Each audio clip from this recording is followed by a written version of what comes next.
Meeting of the subcommittee to order. Senator Young is on his way back from votes. I doubt he is pining to hear all of my opening remarks, so I will put them into the record, turn the days over to him, and then we'll hear from our witnesses. We are convening this subcommittee today to discuss an incredibly important topic, developments in Yemen and on the Red Sea. For the better part of the last decade, Gulf nations, often assisted by the United States, have been at war in Yemen against Houthi forces that control sizable parts of the country. I have argued that it was a catastrophic mistake for the United States and our Arab partners to be part of this conflict. My belief was that the war would simply strengthen the Houthis and strengthen Iran's influence in Yemen. During the last several months, we have seen tragic evidence of this reality.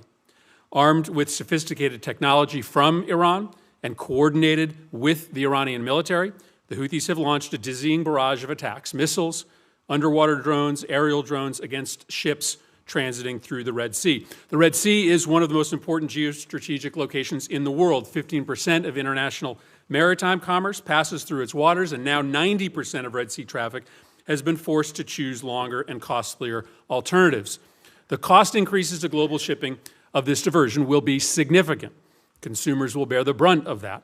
But the impact isn't just economic. Due to the Houthis' actions in the Red Sea, bulk container ships with food supplies for starving people in Yemen haven't been able to make their deliveries. In Sudan, where 95% of the population can't afford more than one meal per day, aid deliveries of food and medicine are crucially delayed and come at significantly higher costs. I oppose the U.S. involvement in the Yemen war. I regret that Houthis are now strong enough to attack our interests in the region. But this is where we are, and now that we are in the crosshairs, we must respond. That's why I have supported the President's leadership to launch Operation Prosperity Guardian to restore maritime security in the Red Sea. I've also supported the President's decision, together with our partners in the UK, to target Houthi infrastructure in Yemen to prevent imminent attacks. That kinetic response has been paired with a targeted sanctions strategy to squeeze the Houthis' ability to finance their operations and increased interdiction efforts to intercept weapons coming from Iran to the Houthis. But this response has occurred without congressional authorization.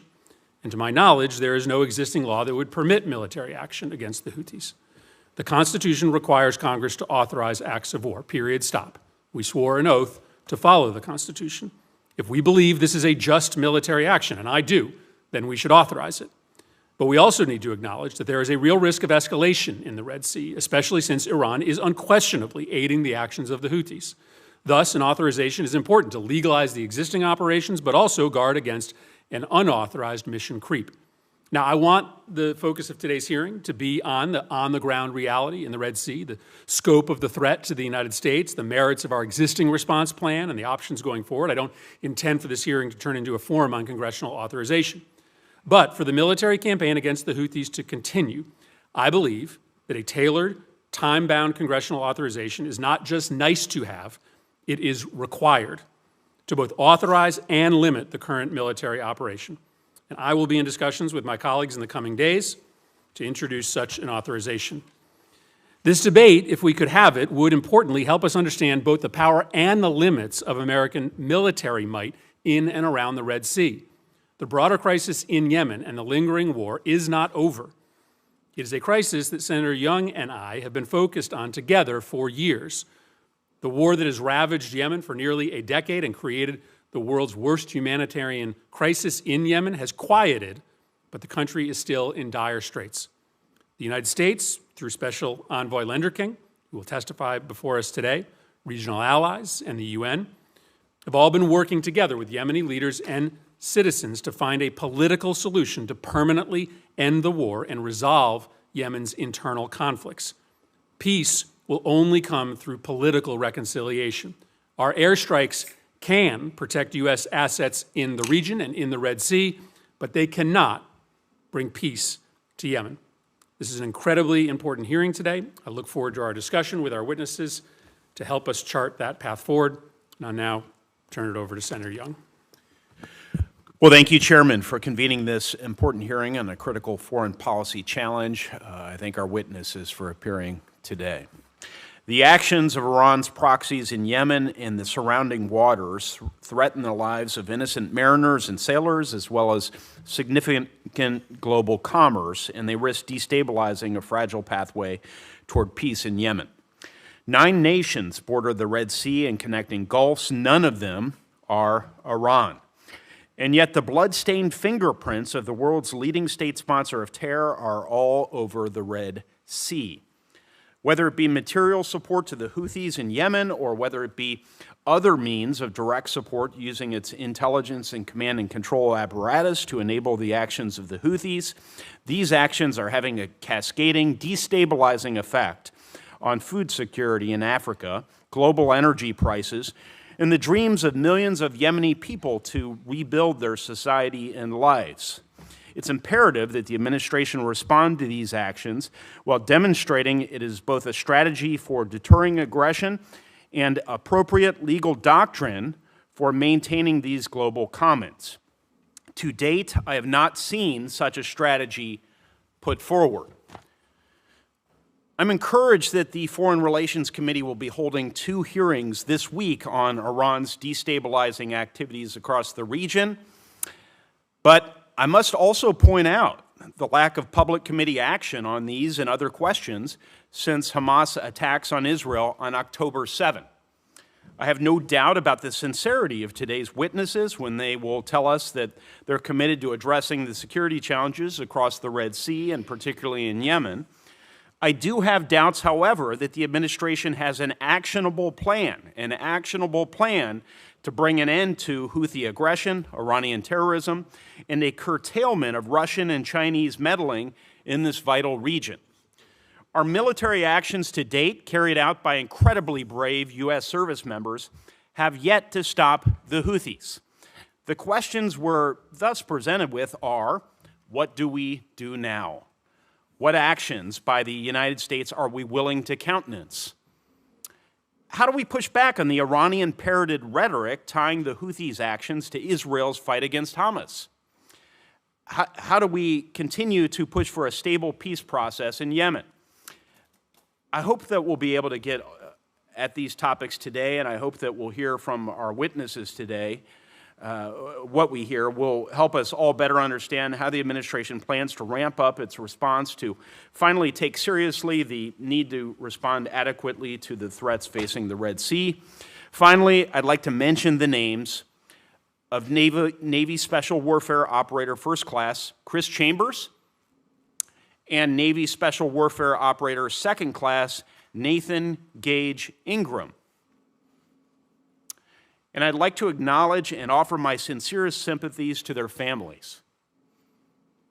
These men came from families of veterans, all of whom understand sacrifice, but they're nonetheless in our hearts. These 2 brave men gave their lives to preserving America's security in the Red Sea, and we would be remiss if we didn't remember the continued danger our men and women in uniform face, even this very hour, on the land and sea and in the air around Yemen. Thank you, Mr. Chairman.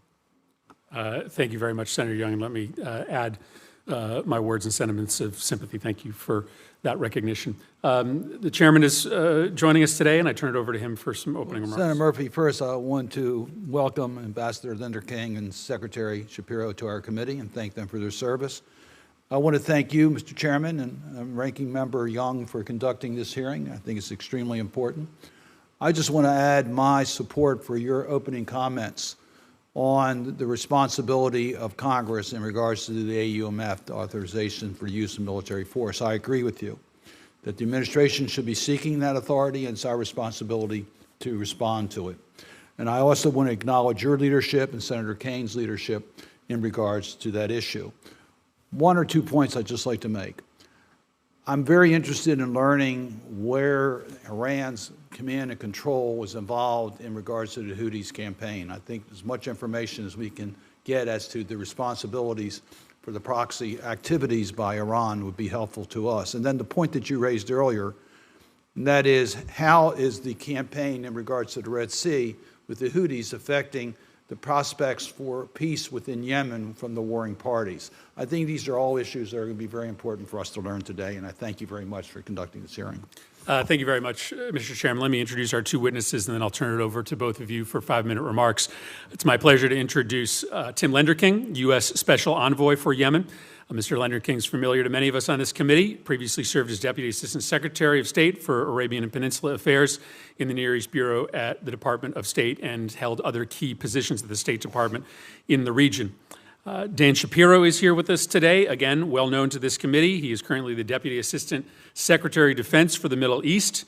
Ambassador Shapiro is best known to us as a former U.S. ambassador to Israel and previously served in a number of important roles here in the United States Senate. I turn it over to you first, Mr. Lenderking, and then to Ambassador Shapiro.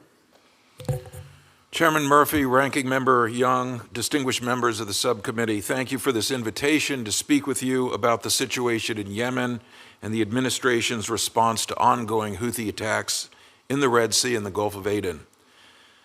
Yemen is at a crucial moment. Reckless Houthi attacks are jeopardizing the very real accomplishments of multilateral diplomacy over the past 3 years. When President Biden appointed me Special Envoy for Yemen in 2021, he made clear that achieving a diplomatic, durable peace in Yemen was a top administration priority.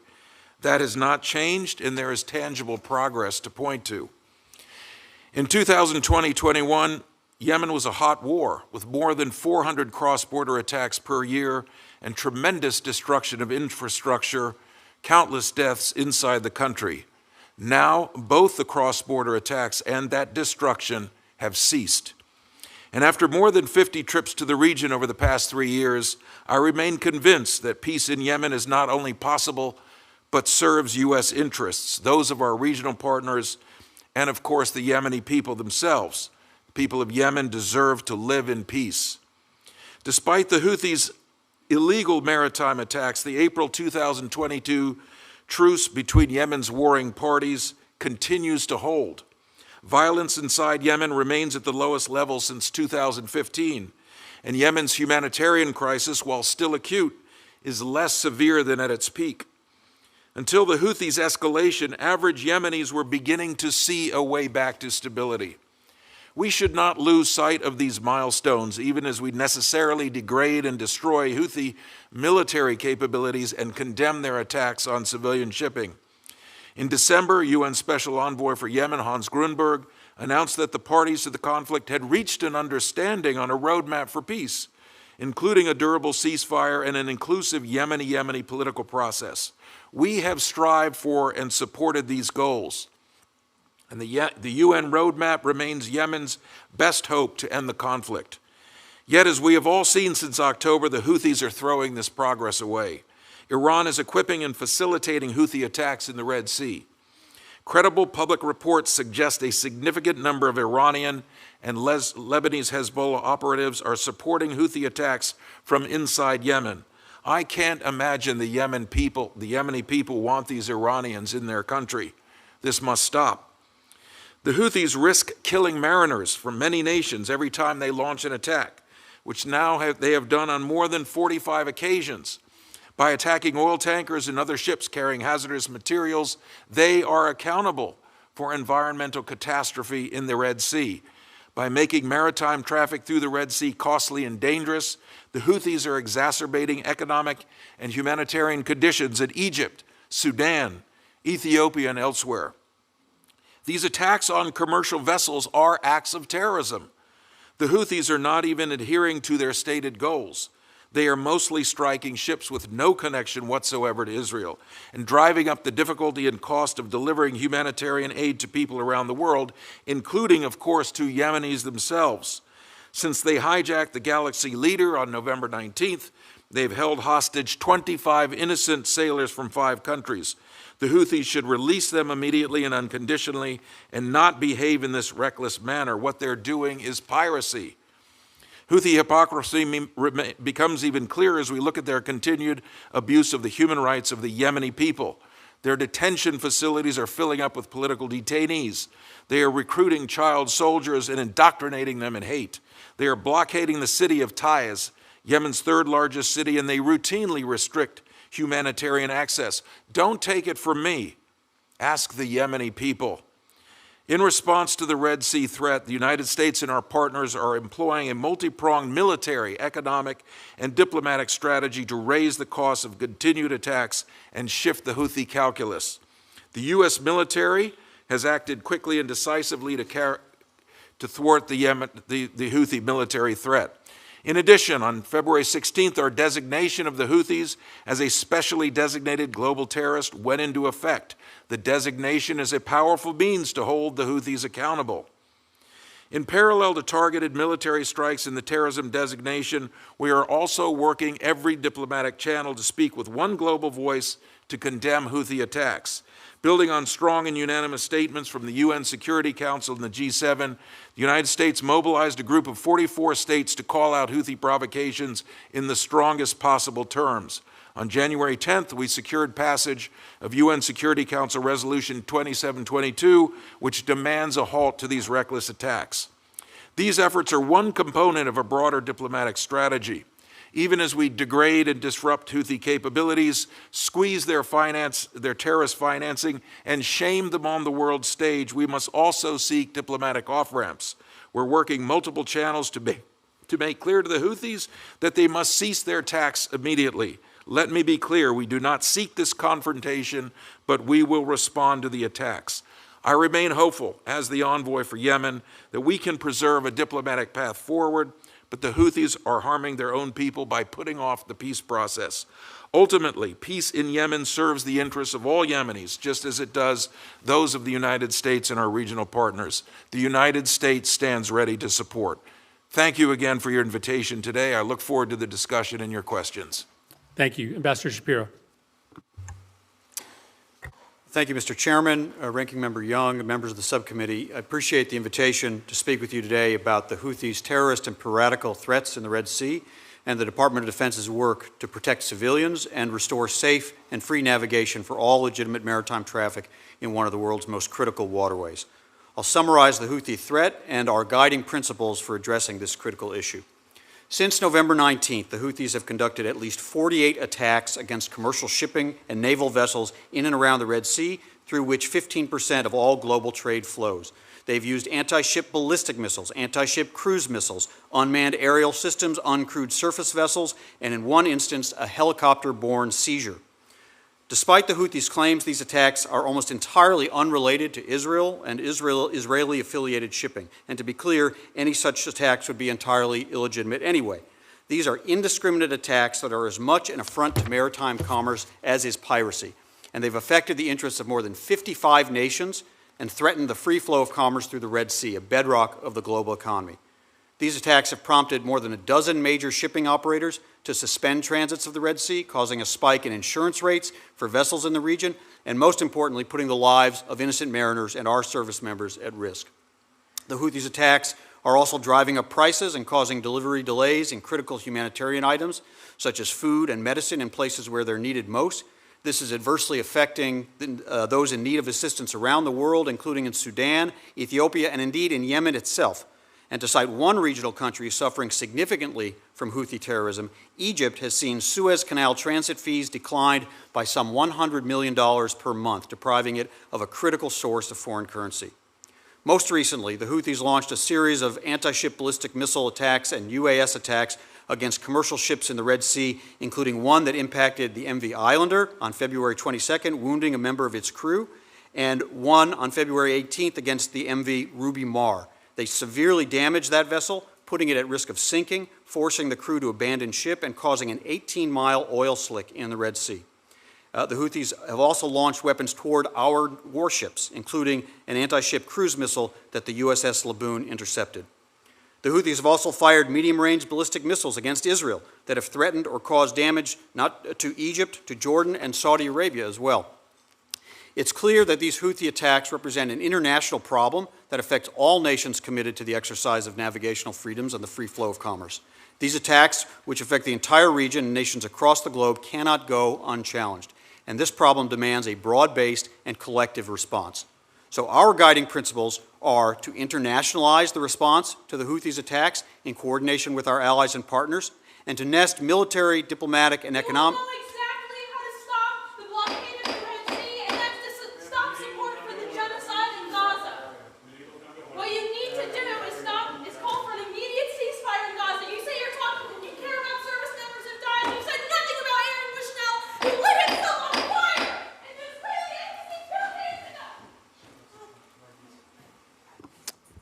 Witness can continue. We seek to internationalize the response to the Houthis' attacks in coordination with our allies and partners, and to nest military, diplomatic, and economic actions within a whole-of-government approach to impose costs on the Houthi leadership and degrade their ability to conduct attacks on commercial shipping. Special Envoy Lenderking has discussed the State Department's intensive partner-based diplomacy and the specially designated global terrorist designation. I'll expand upon the Department of Defense's efforts in the Red Sea. Our main defensive effort in the Red Sea is called Operation Prosperity Guardian. Since Secretary Austin announced this coalition in December, more than 20 countries have joined to increase maritime patrols in the Red Sea and safeguard commercial shipping. The coalition is led by Task Force 153, which is charged with providing leadership and command and control of international maritime security activities in the Red Sea, Bab el-Mandeb Strait, and the Gulf of Aden. Operation Prosperity Guardian is designed to reassure the maritime shipping industry, deter illegal activity, and promote safe navigation while protecting the free flow of international commerce. Meanwhile, the department has been engaged in efforts to destroy and degrade the capabilities that the Houthis use to conduct maritime attacks, such as the anti-ship ballistic missiles, cruise missiles, unmanned aerial systems, and facilities known to house such weapons.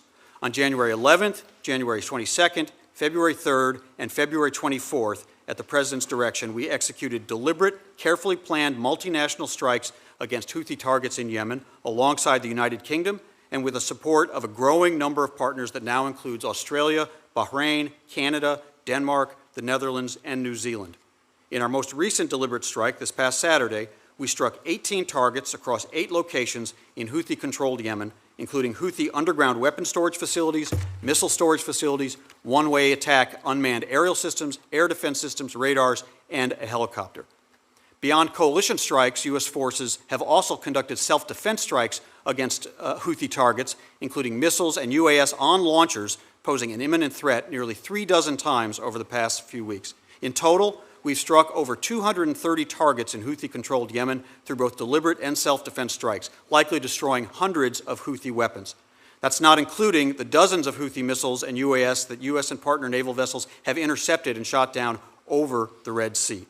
In December, U.S. forces also disrupted the Houthis' attempts to board and seize the MV Maersk Hangzhou, sinking 3 Houthi fast boats in the process after they fired on U.S. helicopters.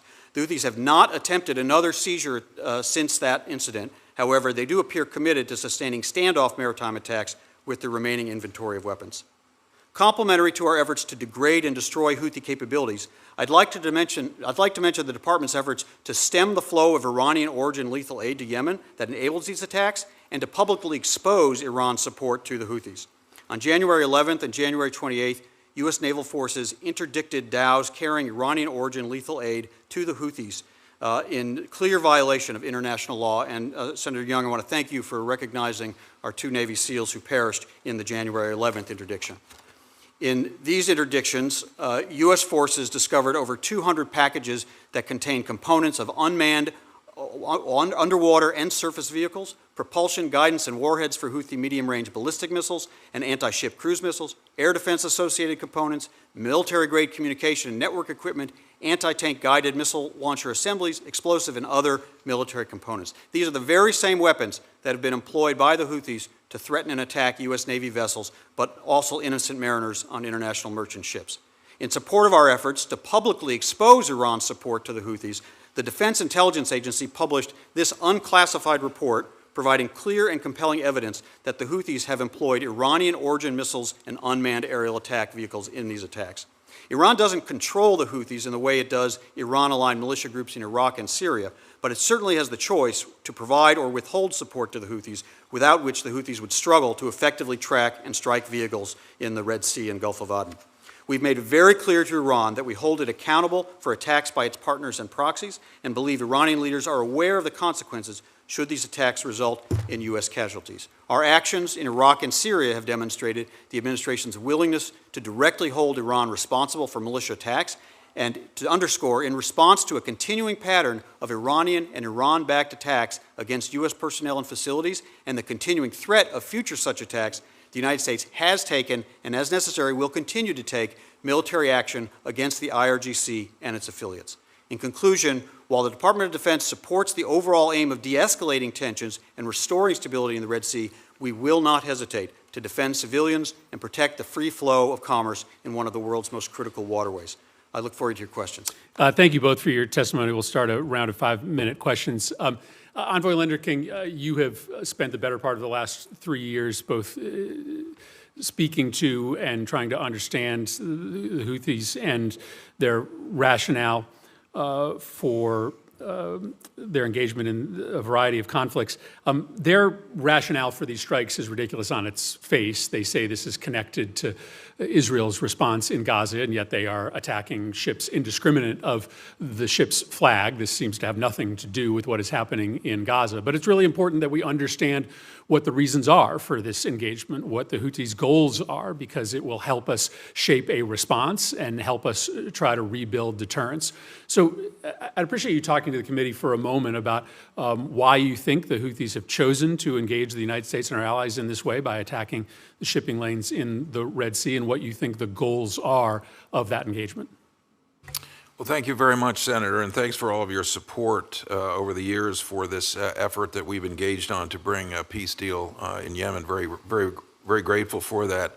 I think there are two factors that are driving the Houthis, at least. One is Gaza, in a sense, presented an opportunity for them that they felt they wanted to take advantage of, and I think they were, as we've both clearly said, goaded, encouraged, instructed, aided, abetted, assisted by the Iranians to take the fight to the Red Sea.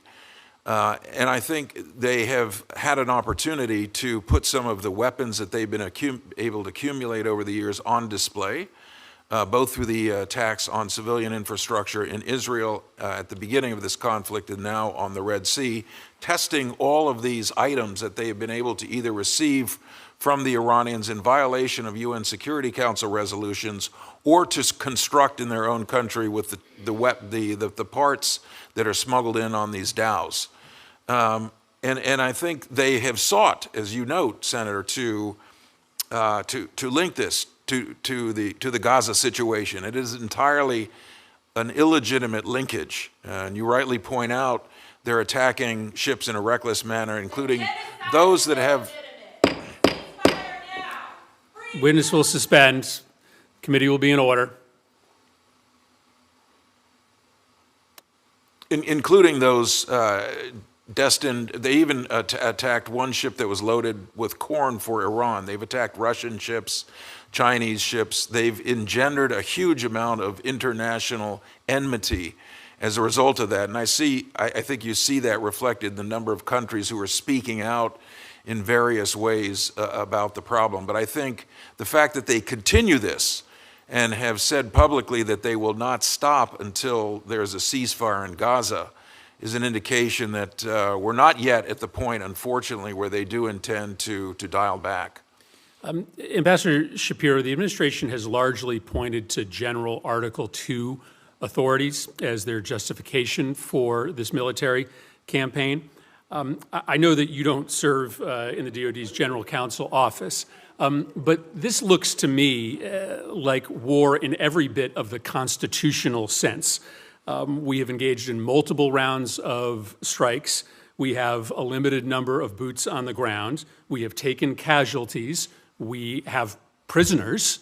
I'm having a hard time understanding why this does not require a traditional congressional war authorization. So maybe you can speak for a moment about the administration's legal basis for these ongoing strikes. Thank you, Senator. U.S. forces maintain the ability to defend themselves when attacked.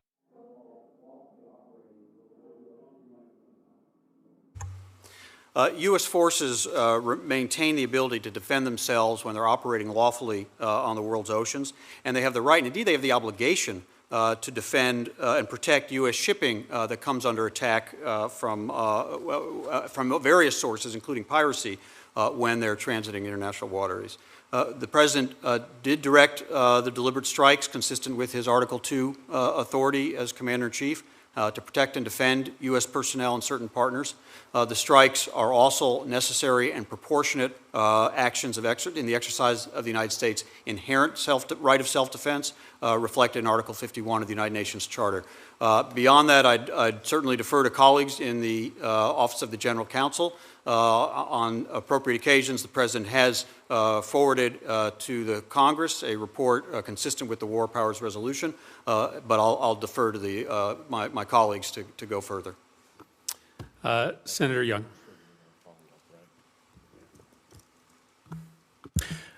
Thank you, Chairman. The Chairman has referenced the importance of an AUMF in this context. I know the Chairman of the committee, Senator Cardin, also articulated that. And I would just emphasize, historically, it's been important to me that Congress takes its prerogatives as it relates to authorizing force seriously, in part because I feel like this strengthens the hand of our commander-in-chief and our warfighters in reestablishing deterrence. And so as this conversation moves forward, the details will matter, but I want to emphasize that and relatedly dive into a number of follow-up questions on this war powers concern we have. So, Mr. Shapiro, I'll begin with you. In this setting, can you walk through your understanding? I know you refer us to the Office of Legal Counsel of the Department's legal views on unilateral U.S. action. Feel free to challenge any premises I have here, but unilateral U.S. action to defend commercial ships of foreign nations. Thank you, Senator. The President, again, has directed these strikes consistent with the Article 2 authority as Commander-in-Chief to protect and defend U.S. personnel and certain partners. That's an important element. We have partners in this coalition, and it is fully within the President's authority as Commander-in-Chief to make those. Is there a precedent you're looking to?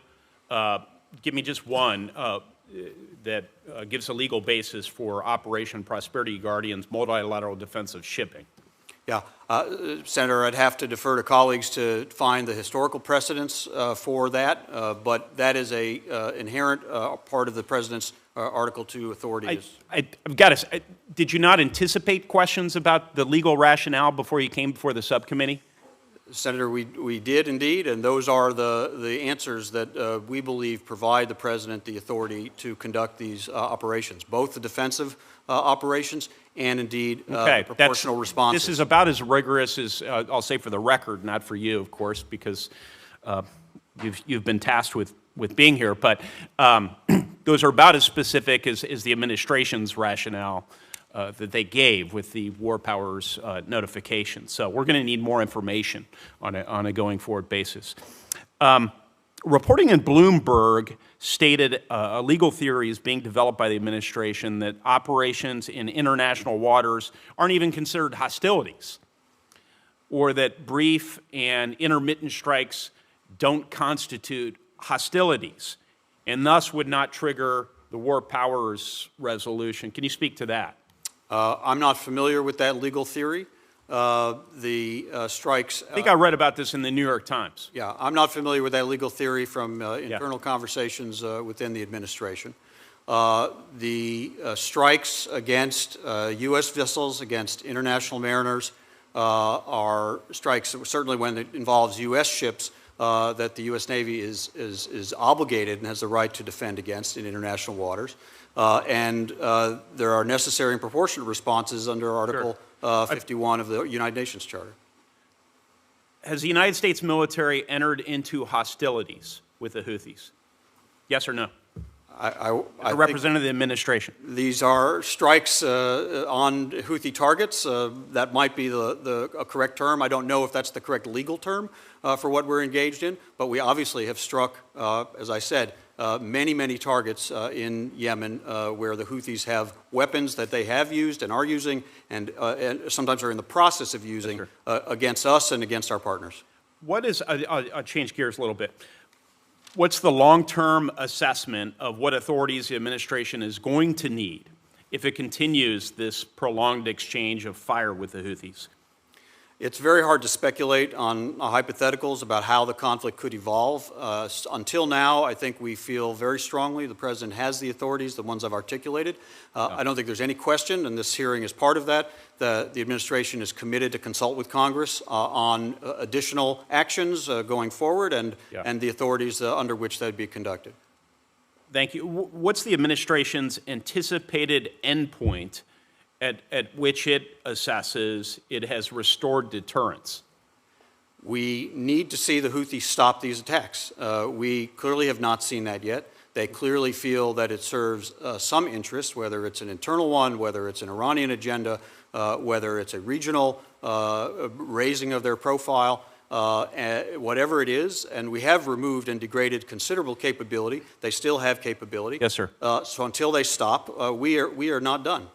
So just extending that, not done, can you characterize for me what level of military activity is going to be necessary, the administration is prepared to take to reach that endpoint so that they're not done?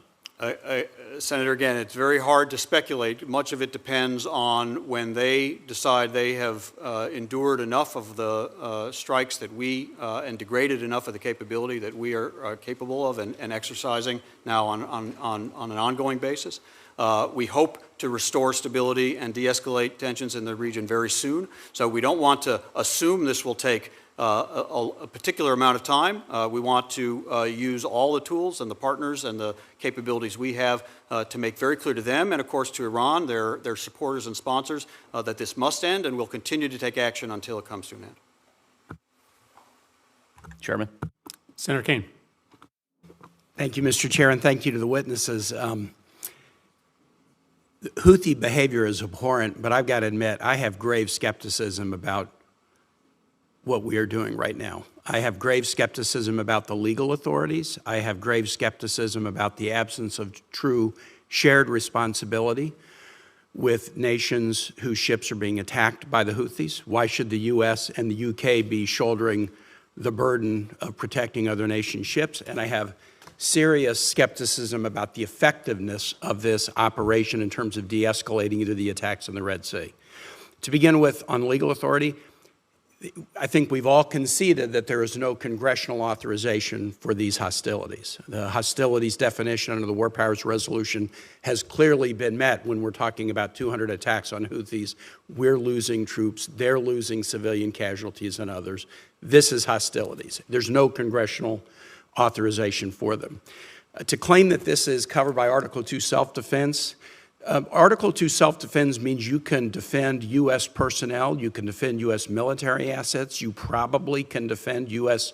commercial ships. But the defense of other nations' commercial ships in no way, and it's not even close, that's not self-defense under Article 2 of the Constitution. And a president can't make it self-defense by calling another nation a partner. If you're defending the commercial ships of other nations, it is, in my view, laughable to call that self-defense. And so a narrow mission to defend U.S. shipping, both military and commercial, that is Article 2 self-defense. But broader efforts to defend commercial ships of other nations, while it might be strategically a good idea, there's no constitutional authorization that would allow a president to do that unilateral. And second, taking offensive actions and striking targets within Yemen to degrade Yemeni capacity, Houthi capacity, while again it might be strategically a smart thing to do, that's not self-defense under Article 2. And so I basically view this at the first level as a set of actions that might have a strategic value, although we've yet to see a strategy. Senator Young and Senator Murphy and I wrote a letter to the administration asking many of these questions on January 23rd, and we don't have a response. But there may be a strategic wisdom in doing it, but I think the activities are far beyond what a president's unilateral power would be. That's number one. Number two, shared responsibility. Commercial shipping in the Red Sea involves ships from many, many nations. And although there are partners in this operation, the military actions are being undertaken by the United States and the UK. Why should the United States and UK be shouldering the burden of this? There needs to be, if we can get to a point where we can actually authorize U.S. participation. We shouldn't do it without other nations participating. But finally, I guess my most serious skepticism right now is at the effectiveness of this. President Biden himself has said that the actions that we are undertaking are not likely to deter Houthi escalation.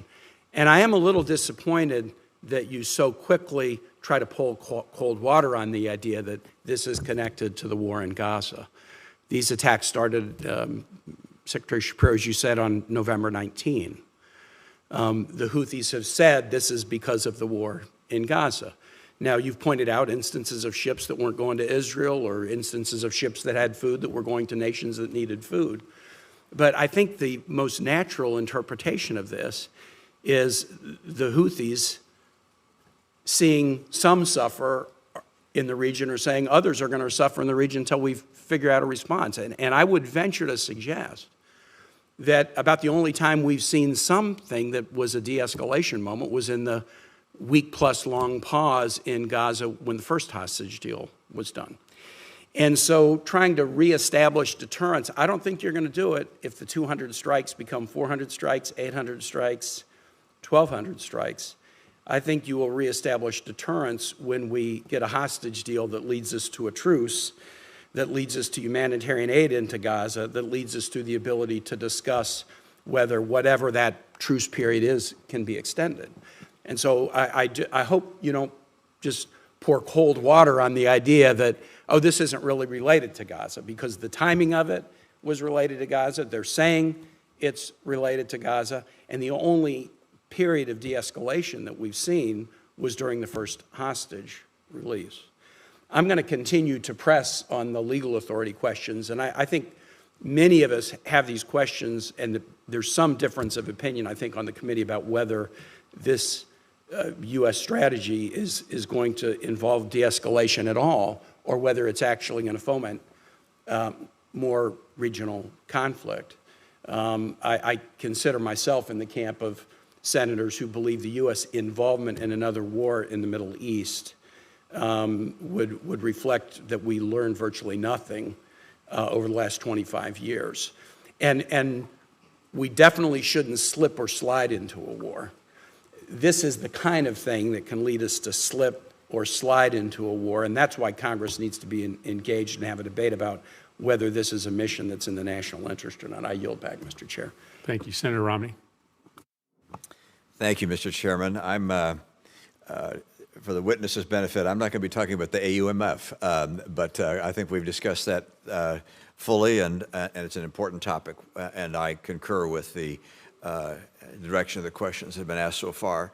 I'm very concerned about the fact that this is an attack on trade in the Red Sea, which I presume affects the nations along the Red Sea in a very significant way, and yet only Bahrain is participating in preventing or defending against these attacks.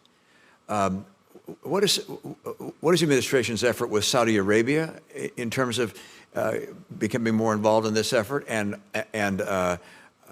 is there progress on that front? Mr. Lenderking? Well, thank you, Senator. I think that's a very apt question to ask as well. I know that from the state side and Secretary Blinken, this was a very significant issue that was raised early on, and we felt, I think as Ambassador Shapiro said, the President had said that this is an international problem. It needs an international response, and certainly we need to see our Gulf partners in the game much more, and I think we all feel that that is the case. There isn't a country in the Gulf that approves of what the Houthis are doing. But what's happening with the Saudis? Are they getting on board? Is the administration working with them, and the other nations, UAE and so forth? Is there effort in that regard, or is there certainly is? They're just saying, hey, no thanks, you guys do it? Sorry, there's certainly engagement at my level. I won't speak for the Defense Department, but Secretary of State as well, to if anything, expand this coalition, either OPG or the Strike Coalition. And there's very strong recognition that the Gulf partners, I think to get at Senator Kane's question, this is This is a, multifaceted responsibility. It should not be all on the U.S. and UK. Where is the economic impact? Who suffers as a result of this? I know that shipping rates for Europe and Asia have gone up significantly, but even in the Atlantic and Pacific, shipping rates have gone up, in part because there's less container capacity as a result of people having to go around the Cape of Good Hope. But who really suffers from this? Are the Chinese traders suffering? Are the nations along the Red Sea suffering? Who is suffering as a result of what the Houthis are doing? Where's the economic impact the biggest? I guess what I'm getting at is this. Why isn't China putting pressure on the Houthis? Why aren't they putting pressure on Iran? I mean, we're out there, with our flag flying and our men and women in harm's way. China is the nation that I would presume is most impacted by closing off trade to the Red Sea, and yet they're sitting on the sidelines pretending like they're everybody's friend. Why is China not being embarrassed? You mentioned your testimony that the Houthis are suffering international enmity. I don't think they could care less, the Houthis, about international enmity. China cares, however, and putting a spotlight on China's lack of involvement and lack of effort to stop these attacks, I think would be highly effective. Help me with this idea of who suffers the most in terms of trade, and why is China not participating? I couldn't agree more with you, Senator. I think the burden has to be shared because the pain is being felt in multiple realms and multiple regions. If you look at where the impact is, you look at a country like Egypt where Suez Canal fees are down 50%. It's impacting the currency. It's impacting the ability of their economy to function. You look at the movement of humanitarian supplies into Sudan, a desperately poor situation, violence prevailing there. That is very disturbing. The Ethiopian economy also suffering, and Yemen itself. The Yemenis themselves are being hurt by what the Houthis are doing. The decrease in commercial activity going into Yemen's own ports. But it strikes me that we're there at huge risk and huge economic impact for ourselves in order to support the Chinese economy and to support the economies of people along the Red Sea who are all sitting back quietly, supporting, in many cases, supporting Iran, who is giving the support that the Houthis are relying upon. I find it, I wonder, what are the strategic options here? One is to say, hey, we're out. You guys want to close down the Red Sea, that's up to you guys, unless you want to step in and protect it. The idea that we're there suffering and these people are not defending themselves and putting pressure on Iran is something I just don't understand. Mr. Chairman, I know my time is up, so I'll stop there. Thank you, Senator Romney. Senator Haggerty. Thank you, Mr. Chairman. Special Envoy Linda King, I'd like to spend some time with you. You've been dealt a tough hand. I'd like to talk with you about the designation that the Trump administration made of the Houthis as a foreign terrorist organization, and the fact that shortly after the Biden administration took office, they delisted the Houthis as a foreign terrorist organization. We saw what's happened in the time in between. There have been attacks on our allies at UAE, attacks on our allies, the Saudis. We've seen attacks on U.S. personnel and our facilities in the Middle East. We've seen a tremendous amount of unrest since that time. And I think you know, but I'm going to read it for my colleagues here, what the designation of a foreign terrorist organization requires. First, it requires that it's a foreign organization. Indeed, the Houthis are. The organization engages in terrorist activity, or it retains the capability and intent to engage in terrorist activity or terrorism. Yes, they do. And finally, the terrorist activity or terrorism of the organization threatens the security of the United States nationals or the national security of the United States. The Houthis meet these requirements. My question for you, was the Trump administration wrong in designating the Houthis as a foreign terrorist organization?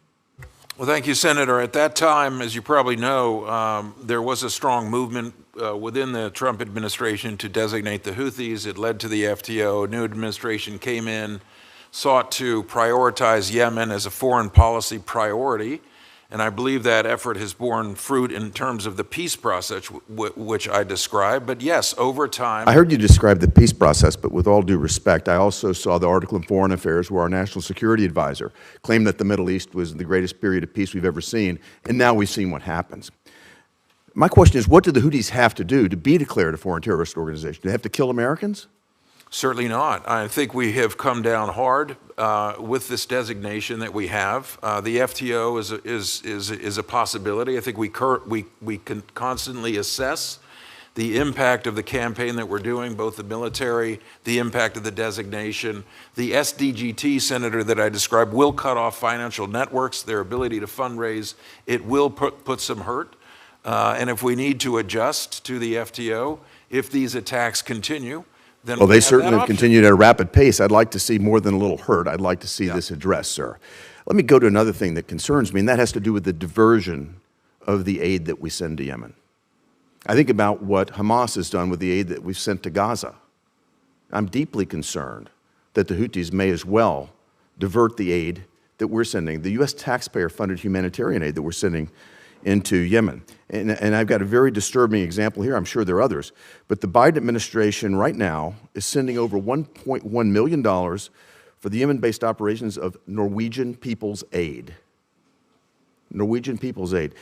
This is an organization, the NPA, that settled a civil lawsuit with the Department of Justice in 2018 for previously providing training and expert advice to the Iranian military and to Palestinian terrorist groups, including Hamas.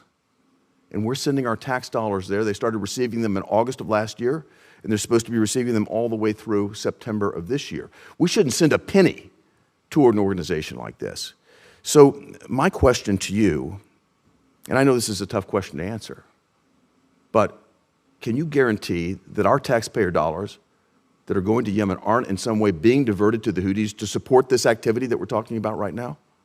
Well, Senator, I think that's an incredibly important point. I'm not aware of any taxpayer dollar going to support this type of activity. That should not be happening. That is definitely not within the priorities of our... Can you guarantee that our taxpayer money won't wind up supporting the Houthis doing exactly what they're doing, which is putting U.S. and many other lives at risk, driving up inflation, not only in the region, as was described by Mr. Shapiro, but it's disrupting supply chains, it's causing cargo shipments to go up, it's causing inflation right here, hurting Americans at home. I'm concerned that we're right back funding both sides of the proposition here by sending this aid there. Senator, I share the concern. I will certainly take a look at that. I'd appreciate it. Secretary Blinken could not answer me either when I asked him about the foreign aid that's going into Gaza and that's being diverted by Hamas. Please, please address this. Thank you. Thank you for your concern. Yep. Are you ready to go, Senator Van Hollen? Because you're up. I am. Thank you.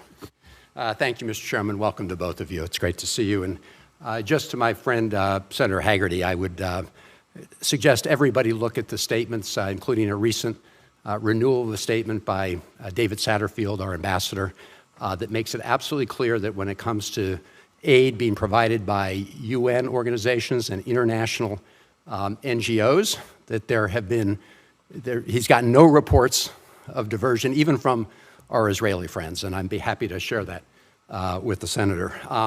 If I might, I've had direct reports from the Israelis. That's exactly what's happening. Well, they haven't reported it to the person on the ground, David Satterfield, who is our coordinator. And that's a statement I've got from him recently, it's a couple days ago. Happy to share it with you. It would only require Mr. Satterfield to go and ask the National Security Advisor. All right, Senator Van Hollen is recommended. Thank you. If I could, Mr. Chairman, just have a few more minutes as a result of that. Look, I want to pick up on a couple of questions raised by Senator Kaine and Ambassador Shapiro. Good to see you. Which is there's been lots of discussion here about our actions against the Houthis, and I am fully in support of protecting waterways. But let's also recognize that the Houthi action has been in response to the war on Gaza. Would you not agree with that, Mr. Shapiro? Thank you, Senator. I'd certainly agree that the Houthis have made the claim that is the original motivation for their attacks. I think they've made some other claims along the way. I would just simply say that whatever the rationale or reason or claim that the Houthis or any other organization would make for conducting these kinds of attacks, there's no legitimacy to them. There's no legitimacy to target international ships. Ambassador, I agree with you. I agree there's no legitimacy. There's no disagreement there. But isn't it a fact that the Houthi attacks on shipping went down significantly during the period of the humanitarian pause in November? I believe there was a decline during that period. It was not a complete cessation. Right. And there have been various points when there have been spikes and valleys, so I don't know to what we can attribute that. Right. Sometimes I think the decline is in response to our strikes while they reload and prepare for their next strikes. Well, our strikes, as you know, actually came after this humanitarian pause period. Correct. And That's so correct. their reduction in strikes there during that pause period cannot be attributed to the actions we took in terms of strikes. I think the record's pretty clear. But if I could ask you, as you know, the Algerians had a ceasefire resolution at the UN, which we vetoed, but we at the same time said we were going to provide, we, the United States, were going to propose a UN Security Council resolution. I don't know if you've had a chance to look at some of the provisions that have been put out there by the United States. But one of them indicates that under current circumstances, a major ground offensive into Rafah would result in further harm to civilians and further displacement, including potentially into neighboring countries. Do you agree with that conclusion? A bit outside my brief to speak about the Security Council resolution. Obviously, the State Department should address that. I will say that in all of our recent engagements with Israel, that includes Secretary Austin's conversations with Minister of Defense Gallant, that includes conversations between our military, we've made very clear that no operation should be considered or undertaken in Rafah without a clear and executable plan and the follow-through to implement it to ensure the safe evacuation of civilians who are taking safe harbor in Rafah and provision for their humanitarian needs as they move. Well, given that, would you agree that it would be a mistake for the United States to provide more offensive weapons at this time to the Netanyahu government without receiving assurances with respect to actions in Rafah that we've requested? Well, as you know, Senator, the President has made clear from the beginning of this conflict on October 7th that he will help ensure Israel has what it needs to defend itself following those terrible terrorist attacks and ensuring they can't be repeated, that they must observe the laws of war and laws of armed conflict and ensure that they do the maximum to protect civilians and provide for their humanitarian needs. As you know, the President, very much in dialogue with you, Senator, issued the National Security Memorandum 20, which will help ensure that we receive credible and reliable assurances from all our partners who receive defense services and defense articles and certain defense services. And I very much appreciate the President taking that action. I think it was an important step, and thank you and the administration and the President, of course, on that. But let me just say, I think it would be sending very mixed signals if prior to receiving clear assurances from the Netanyahu government that they won't take the actions in Rafah that we're worried about, we were to, at the same time, extend further significant military assistance. Finally, Mr. Chairman, I would just like to include in the record a statement made by Samantha Power today from Jordan, where she is standing in front of lots of World Food Program shipments that need to get into Gaza, saying these should be into Gaza. And I would just ask you, Ambassador Shapiro, and both of you, to take back to the President and the administration. 20 senators, 25 actually, I think, wrote the President a letter talking about 5 specific actions the Netanyahu government needs to take to allow more assistance into Rafah, including opening more crossings, things that are common sense measures that in the view of many of us should be taken right now. So thank you, Mr. Chairman. I appreciate it. Thank you both. We'll enter that into the record. Thank you, Senator Van Hollen. We're going to, Senator Young and I are going to pose a series of second-round questions for you, and I want to start with, I think, this really important series of questions that you got from Senator Kaine and, to a certain extent, Senator Van Hollen. So, listen, I support the actions that the administration has taken because I believe that the United States is the guarantor of the freedom of navigation of international waters. We have an obligation to respond when United States interests are being attacked in commercial waters. But I do worry about the efficacy of a campaign of military strikes when we have seen very little evidence that airstrikes against the Houthis have restored deterrence over the course of a 7-year war with the Saudis, who conducted 23,000 airstrikes. I would note that 9 of the locations targeted by the United States and the UK strikes in January of this year were previously hit by 419 airstrikes in the Saudi-led air war between 2015 and 2022. So if 23,000 airstrikes by the Saudis weren't effective in moving the needle militarily and restoring deterrence, how can we be confident that our campaign of airstrikes is going to have a different outcome? Thank you, Mr. Chairman. Look, we first of all have to understand who we're dealing with. We are dealing with an organization, now especially designated global terrorist organization, that simply thinks the rules don't apply to it. They are backed by the common denominator of a range of threats around the region by Iran, which provides weapons, which we've discussed, which provides intelligence, which provides targeting information, which provides financial support and training. And they, too, have an agenda, and that agenda includes to try to get the United States to depart the Middle East. And so these are the actors we're dealing with, and what our strikes are intended to demonstrate, first of all, is that we will continue to degrade and remove their capability if they continue to conduct these attacks.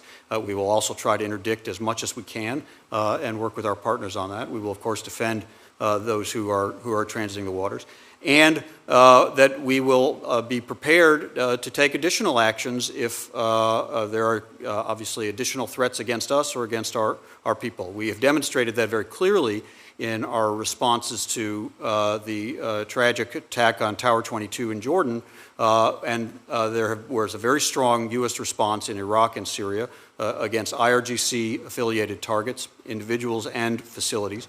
And it has, until now, led to a quiet period since February 4th. We don't want to take that for granted. But it has demonstrated to Iran, again, one of the key enablers of the Houthis, that we are prepared to respond. Right, but the extent of the military infrastructure inside Yemen, especially after 7 years of developing partnership with Iran, is extensive. And they have shown over the course of 7 years of significant airstrikes from the Saudis, sometimes with U.S. participation and help, the ability to very quickly rebuild their capacity. There's not a lot of evidence that during the period of these airstrikes we have had any effective deterrent. Do we actually believe there is a finite amount of infrastructure that can be hit and destroyed so as to change the reality inside the Red Sea through military operations alone? We know that they still have capability. We sort of have a good sense of the numerator, what we have been able to eliminate and what they've used, and we don't fully know the denominator. That's obviously information we're working to develop, and obviously we're working to prevent that from expanding through interdictions, and we're working with partners to prevent other smuggling activities. I can't tell you that we know that there's a moment when they will decide that they've had enough. That is our intention, to make sure that they understand that if they continue to target us and our innocent mariners, that we will work with our partners to protect them, and that we will respond as appropriate to conduct these acts of self-defense. Let me ask you one last question on this question of authorization. I do agree that it is a very troubling and creative interpretation of Article 2 authority to extend protection to partners. I agree with Senator Kaine that that is probably not a theory in good standing. But let me ask you if you believe that Article 2 authority gives you the ability to attack partners of those that are directing attacks at U.S. partners. I'm asking, of course, about Iran. Do you have existing Article 2 authority, having identified Iran as a participant in these Houthi attacks, to launch strikes against Iranian assets or Iran itself?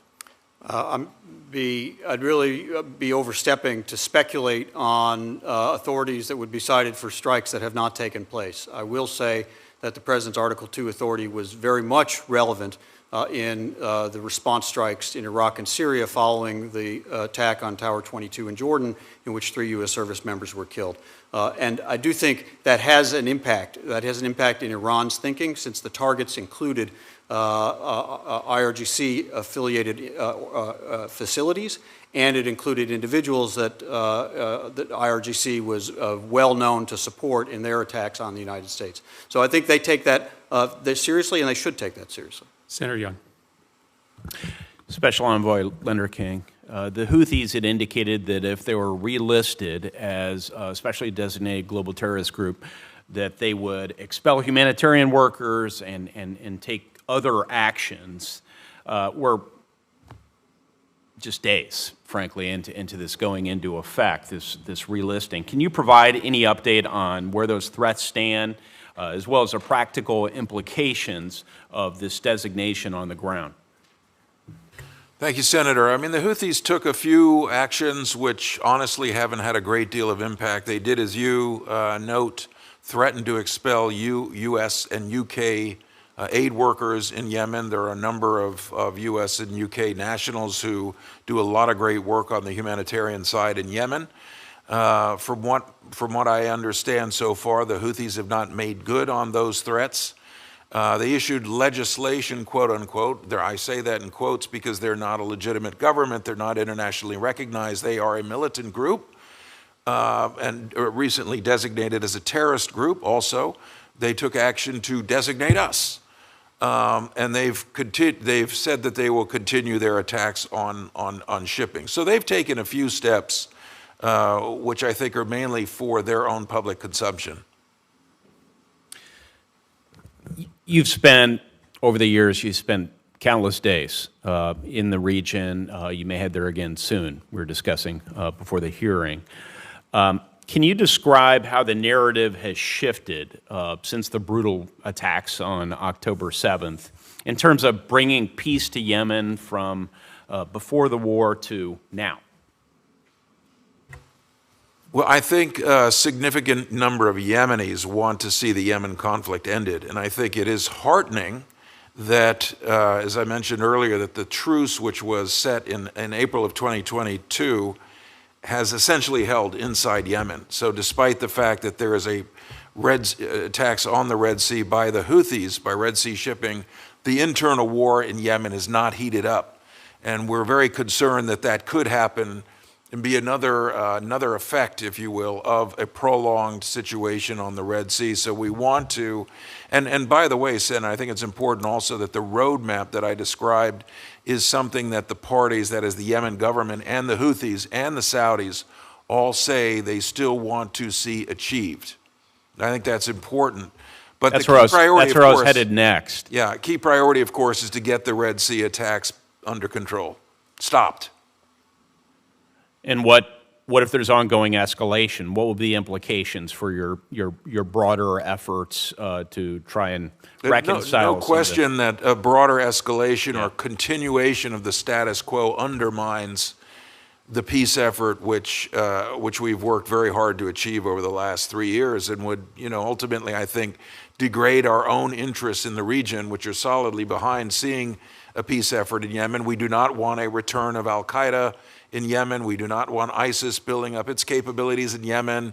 Yemen is a country that, unfortunately, in the past has threatened and led to the deaths of Americans. So stability in Yemen is important to our interest and to those of our partners. So we want to see this effort drive forward. The roadmap that I referred to, Senator, is the best opportunity that Yemen has had for peace since this conflict began. Before I recognize Senator Cruz, I'd be remiss if I didn't ask a question about China. It's in the last year or so, it's like to sort of style itself as a power broker in the Middle East, and yet here we are in the midst of a real security crisis, which is for so many an economic and diplomatic crisis in the region, and China's nowhere to be found. So, Mr. Lender King, how does this example of Chinese inaction been helpful for our diplomats, if at all, in pushing back on Chinese diplomatic and financial inroads in the region? Seems like an opportunity to remind people who's really working to affect positive change in the region. No, Senator, thank you. And it picks up on the questions that Senator Romney also posed about the Chinese role. And we do see a certain degree of freeloading that is absolutely unacceptable. When we talk about an international problem that needs an international solution, we need the Chinese much more aggressively engaged. They are feeling the impact economically of the Red Sea attacks on their own shipping effort. So that is, and I would just assure you that we have a dialogue at my level and at the most senior levels of this government with the Chinese about taking a more responsible role in the Red Sea. Well, and we will continue that. That's positive. Senator Cruz. Thank you, Mr. Chairman. Mr. Shapiro, you've worked on Iran-related issues throughout this administration. You were on the team headed by Rob Malley, and you're now at the Defense Department. Meanwhile, the Biden administration has allowed the Iranian regime to build up a ghost fleet of tankers, which are third country flagged tankers. That fleet grew from about 70 vessels at the beginning of the administration to almost 400 tankers today. The Iranian regime used that ghost fleet to ship over 1 billion barrels of oil and to make unaccountable tens, if not hundreds of billions of dollars. When Joe Biden came into power, Iran was selling roughly 300,000 barrels of oil a day. Today, due to the Biden administration's appeasement of Iran, Iran is selling roughly 2 million barrels of oil a day. Those billions of dollars went directly to fund terrorism. They went to the Houthis, they went to Hamas, they went to Hezbollah. They pay for the Houthis' terrorism and for their weapons. They paid for the October 7th atrocities in Israel. The Biden administration refused to meaningfully enforce our sanctions, and we're seeing the consequences with war in the Middle East. In your judgment, how has the Biden administration's appeasement of Iran and refusal to enforce sanctions against Iran, how has that worked out for the safety and security of Israel and the safety and security of America? Thank you, Senator. A number of the questions you raise about sanctions enforcement are the province of the Treasury Department, and I simply, on behalf of the Defense Department, will have to defer to my colleagues there. I will tell you that the subject of the hearing focuses on how we are responding to this particular threat of an Iranian-sponsored and backed organization, the Houthi. Before you arrived, we also spoke a bit about the U.S. response to other Iranian proxies. Okay, I had a question. How's this working out for the safety and security of Israel and the safety and security of America? You're not answering that question. The answer I can provide is that we are making very clear to Iran, through our posture in the region, through the assistance we provide to our partners, including Israel, in its need to defend itself, to our own responses when Iran and Iranian-backed organizations have targeted our personnel and tragically have killed 3 of our personnel, and in their sponsorship of the Houthi military strikes against free shipping in the Red Sea, that we will respond. And Iran with all respect, that's baloney. And the Ayatollah has heard the message. Let me ask you, how many Ghost Fleet vessels did the Biden administration sanction before October 7th? Again, sanctions matters belong to the Treasury Department, so I don't know the answer? I don't know the answer and would have to defer to the Department of Treasury. And is the Biden administration concerned about the billions of dollars they continue to flow to the Ayatollah today? Right now, today, that money is flowing to the Ayatollah because there are 400 ships in the Ghost Fleet that this administration won't sanction. The Ayatollah is selling much of that oil to communist China. The revenue is being used to fund Hamas, to fund Hezbollah, to fund the Houthis. And the Biden administration's response is, well, we made very clear there will be consequences. Baloney. Cut off the money. Why will the Biden administration not cut off the money from Iran?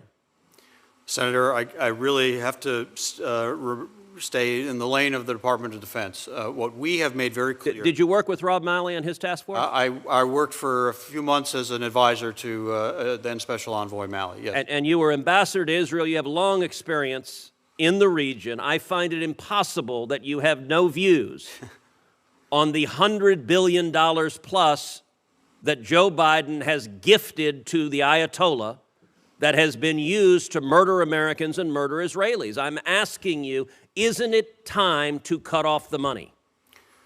On behalf of the Defense Department, what I can say is that when we see Iran, which we do see on a daily and regular basis, supporting terrorism, providing weapons, providing intelligence, providing sponsorship and training to terrorist organizations, we make very clear to Iran that but not you don't only make will clear. If they continue to have the money, you're not making it clear. If you say, here's $100 billion, but you know what? We're going to send you a stern letter.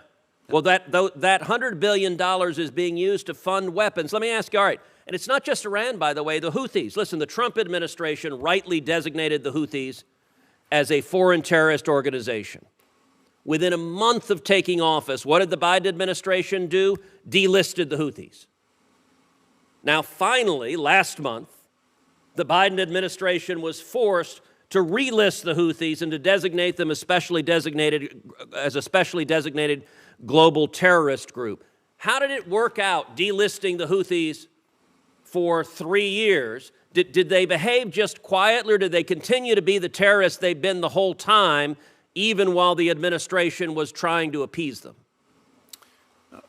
Some of this is Special Envoy Len King's province. What we have done, as the Houthis have demonstrated through their actions that they are behaving as a terrorist organization, is not only that designation, but also the defensive operation of Operation Prosperity Guardian. So prior to January of this year, they weren't behaving as terrorists? They were not shooting at ships in the Red Sea until Were they terrorists November of last year. Were the Houthis terrorists last year?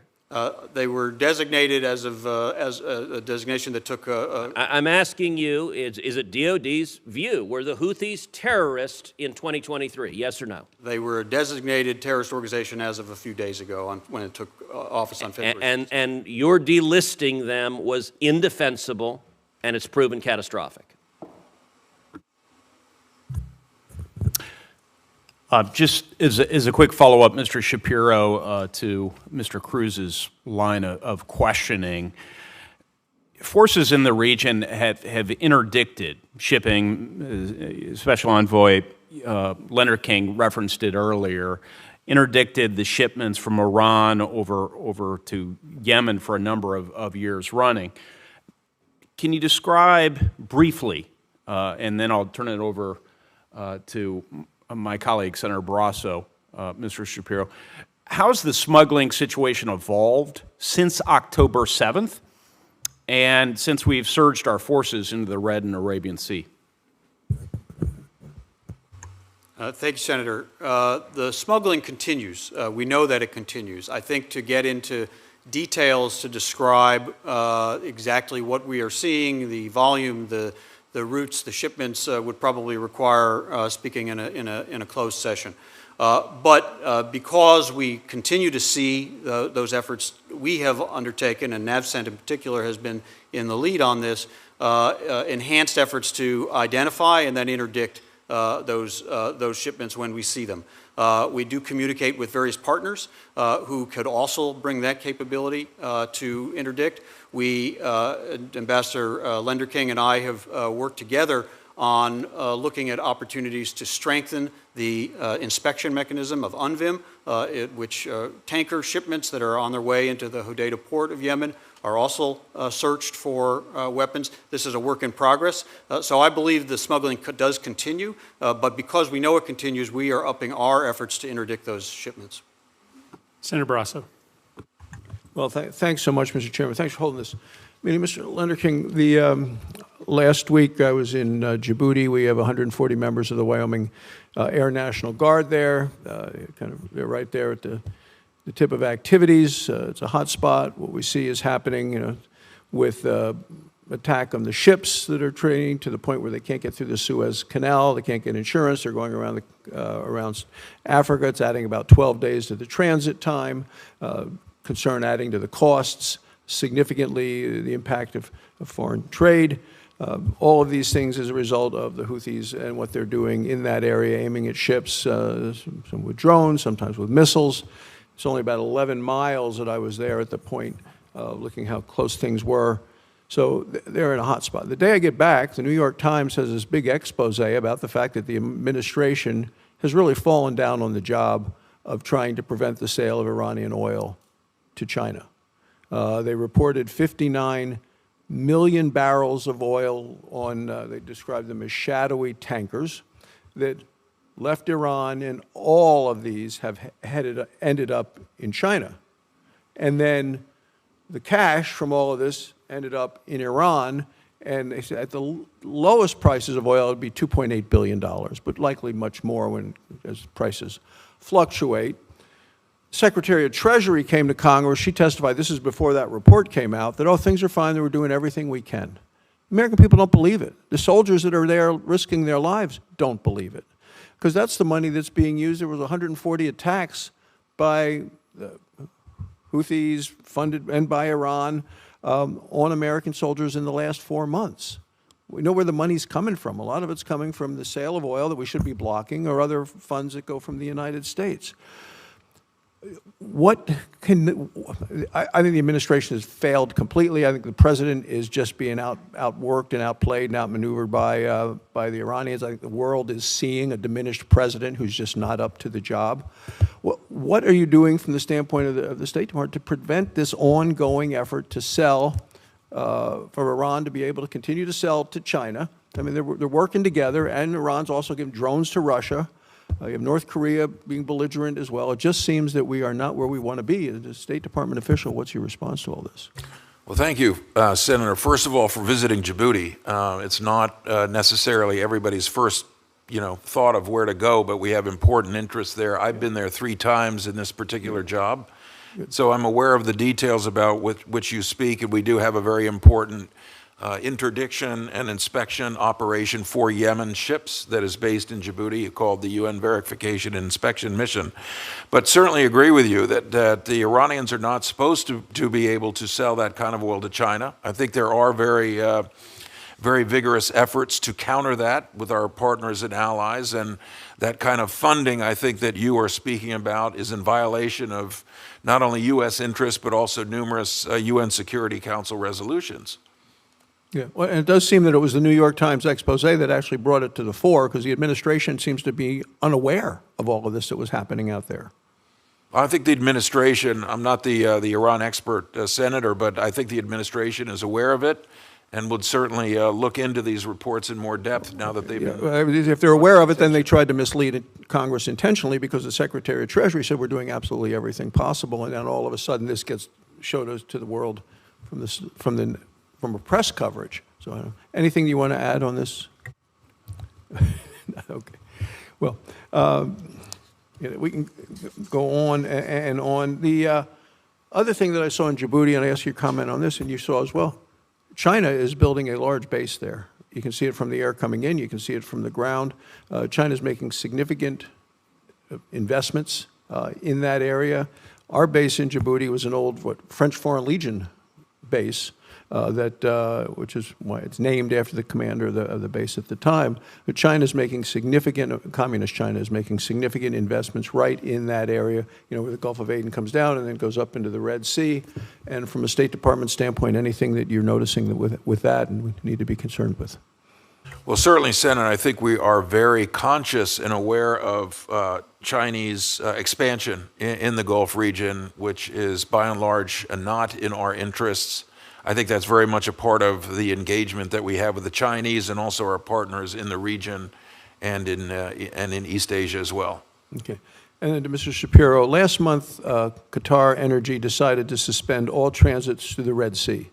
This led to the shipments being forced, as I talked about, around the Cape of Good Hope in South Africa, adding significant delays, about a day, probably 12 days added, and there's much more fuel being expended to move the product around. same time, Russia, Iran are both building up their LNG export capacity. Europe's energy supply be helped or hurt by President Biden's decision to reduce American LNG exports, actually putting a pause on that, given that the supplies from Qatar are now forced to go around Africa?